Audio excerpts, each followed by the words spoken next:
Ukrainian forces have successfully repelled a Russian assault in the Niu-York area of Donetsk using drones, strategic hill positions, and urban combat tactics. While Russian forces face high casualties and logistical challenges, Ukraine is strengthening its defenses. Russia, depleting its resources with continuous attacks, is met with Ukrainian resistance. Today's most notable development is happening in the direction of Turkey, in Donetsk Oblast.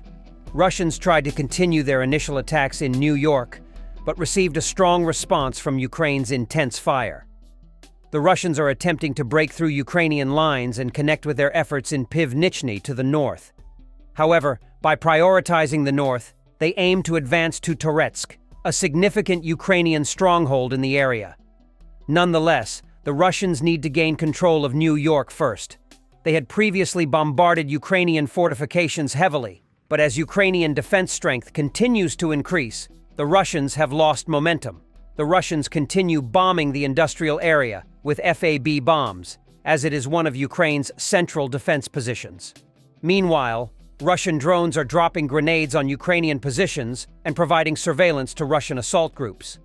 Despite heavy bombardment, Russian forces have not made significant progress in recent weeks. One of the main reasons is that Ukrainians continuously target Russian assault groups with FPV drones and grenades dropped from their own drones.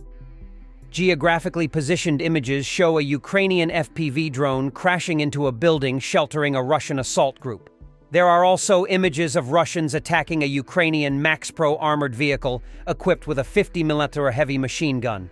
While these images show the MaxPro being hit and destroyed, they reveal how Ukrainians use their positions on the hills surrounding New York.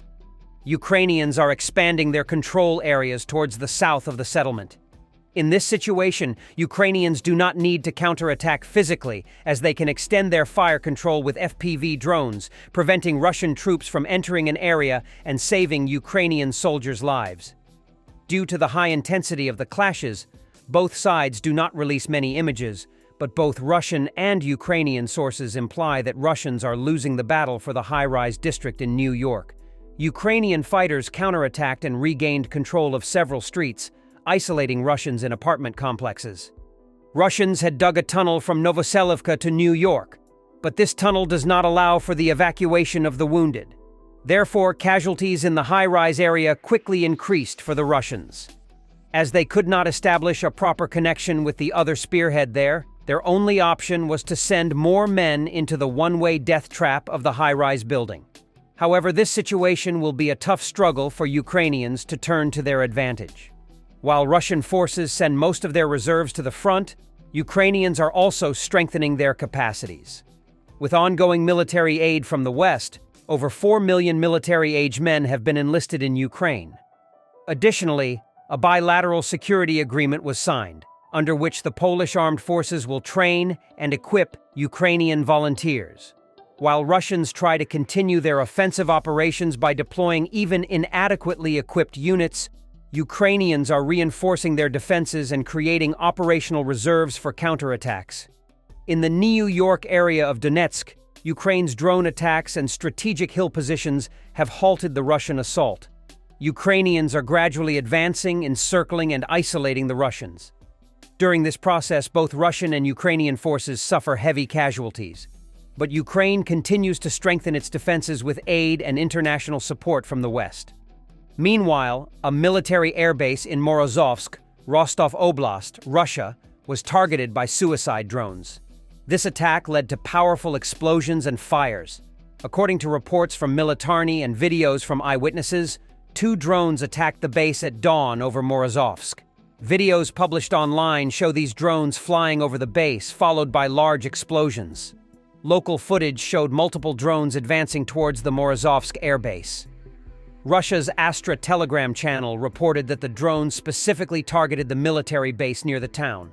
Following the attack, smoke and fires were seen rising from the base and shared online. Local eyewitnesses also confirmed that a fire had broken out at the base. Details about the extent of the damage are not yet clear. Rostov Oblast Governor Vasily Golubev claimed that Russian air defenses intercepted 47 drones in the area and that debris caused small fires, which were quickly extinguished.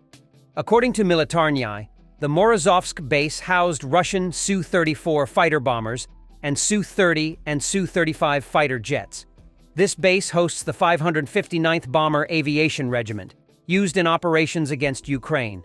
The base, previously targeted in similar attacks in April and June, is frequently targeted due to its strategic importance. This latest attack has increased concerns about the security and defense capacity of the Morozovsk military airbase. The frequency and intensity of the attacks indicate escalating military activity and conflicts in the region. Meanwhile, Ukrainian Commander-in-Chief Oleksandr Syrsky reported ongoing intense clashes on the Eastern Front, with Russian forces continuing their advance towards the city of Pokrovsk in Donetsk Oblast, despite high casualty rates. Colonel General Syrsky shared detailed information about ongoing clashes in various regions of the front on Facebook this morning. According to Syrsky, fierce clashes are taking place in Krasnohorivka, Prohres, Zalizne, Pivnichne, and Chasiv Yar. He also mentioned that Russian forces are attacking Ukrainian positions in Ivanivske and Klishchivka while attempting to capture Stelmakivka and Makivka in Luhansk. In Kherson Oblast, he stated that occupiers are trying to capture islands in the floodplain on the left bank of the Dnieper River. Commander-in-Chief Syrsky emphasized that active clashes of varying intensity continue across the entire front. He summarized the necessary measures to halt the Russian advance as follows: delivering effective long-range fire damage to main forces and reserves, conducting comprehensive attacks on the enemy before the front lines, consistently maintaining prepared defensive lines and positions, maximally effective use of all available weapons and ammunition, especially warplanes. The Ukrainian commander also highlighted the importance of the advantage in using combat and FPV drones to destroy enemy drones.